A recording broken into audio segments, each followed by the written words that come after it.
Friends, last వీక్లో మొత్తం 3 సినిమాలు థియేటర్లోకి వచ్చాయి. Gang of Godavari and బజే వాయువేగం and gum Gam Ganesha. ఆ మూడిట్లో ఆకట్టుకున్న సినిమా మాత్రం బజే వాయువేగం ఒక్కటే. సర్లే, ఆ మ్యాటర్ ఎప్పుడు అయిపోయింది. ఇప్పుడు విషయం ఏంటంటే, ఈ సినిమాలు ఓటీటీలోకి వస్తే చూద్దామని ఆడియన్స్ అయితే చాలామంది ఎదురు చూస్తున్నారు. మరి ఈ సినిమాల ఓటీటీ విషయాలేంటో ఇప్పుడు మనం ఈ వీడియోలో మాట్లాడుకుందాం. దానికంటే ముందు కొత్తగా మన ఛానల్ని చూస్తున్న వాళ్ళు ఎవరైనా ఉంటే ప్లీజ్ గైస్ లైక్ చేయండి, షేర్ చేయండి అండ్ సబ్స్క్రైబ్ చేసుకొని పక్కనున్న బెల్ ఐకాన్ని క్లిక్ చేసుకొని ఆన్లో పెట్టుకోండి ఫ్రెండ్స్, ప్లీజ్. ఇక ఫస్ట్ గ్యాంగ్ ఆఫ్ గోదావరి ఈ సినిమా విషయానికి వస్తే, భారీ అంచనాలతో థియేటర్లోకి అడుగుపెట్టిన ఈ సినిమా ఫస్ట్ షోతోనే యావరేజ్ స్టాక్ తెచ్చుకుంది. భారీ హైప్ ఉన్న ఈ సినిమా థియేటర్ రిలీజ్కు ముందే ఈ సినిమాని భారీ ధరకు ప్రముఖ ఓటీటీ సంస్థ నెట్ఫ్లిక్స్ వాళ్ళు కొనుగోలు చేశారు. థియేట్రికల్ రిలీజ్ తర్వాత నెల రోజులకు గాను ఈ సినిమాని డిజిటల్ స్ట్రీమింగ్ చేయాలని డేట్ ఫిక్స్ చేసుకుందట.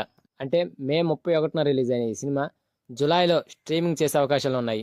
ఇక నెక్స్ట్ గమ్ గమ్ గణేష బేబీ సినిమాతో బ్లాక్ బస్టర్ హిట్ అందుకున్న ఆనంద్ దేవరకొండ హీరోగా వచ్చిన సినిమా ఇది కూడా మే 31న రిలీజ్ అయ్యి థియేటర్లలో ఆకట్టుకోలేకపోయింది. క్రైమ్ కామెడీ నేపథ్యంలో వచ్చిన ఈ సినిమా థ్రిల్ లేకుండా చేసింది. ఇక ఈ సినిమా ఓటీటీ ప్లాట్ఫామ్ విషయానికి వస్తే, రిలీజ్కి ముందే ఈ సినిమాని భారీ ధరకు ప్రముఖ ఓటీటీ సంస్థ అమెజాన్ ప్రైమ్ వారు ఈ సినిమాని కొనుగోలు చేశారు.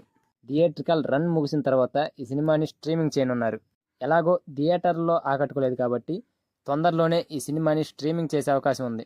ఇక నెక్స్ట్ కార్తికేయ బజే వాయువేగం. ఈ 2 సినిమాలకి పోటీగా వచ్చిన ఈ సినిమా సూపర్ హిట్ టాక్ అందుకుంది. కాన్సెప్ట్ కొత్తగా లేకపోయినా ఆ చేజింగ్, ఆ స్క్రీన్ ప్లే అండ్ ఆ థ్రిల్లింగ్ మూమెంట్స్, డైరెక్టర్ సినిమాని రన్ చేసిన విధానం చాలా బాగుంది. ఇప్పటికీ ఈ సినిమాకి థియేటర్లలో హౌస్ఫుల్ బోర్డులు పడుతున్నాయి. ఇక ఈ సినిమాని కూడా ప్రముఖ ఓటీటీ సంస్థ నెట్ఫ్లిక్స్ వాళ్ళు భారీ ధరకు కొన్నారు. ఈ సినిమా థియేటర్లలో సక్సెస్ఫుల్గా రన్ అవుతుంది కాబట్టి ఈ సినిమా స్ట్రీమింగ్ లేట్ అయ్యే అవకాశం ఉంది. అంటే జూలై లాస్ట్ వీక్లో స్ట్రీమింగ్ అయ్యే అవకాశం ఉంది.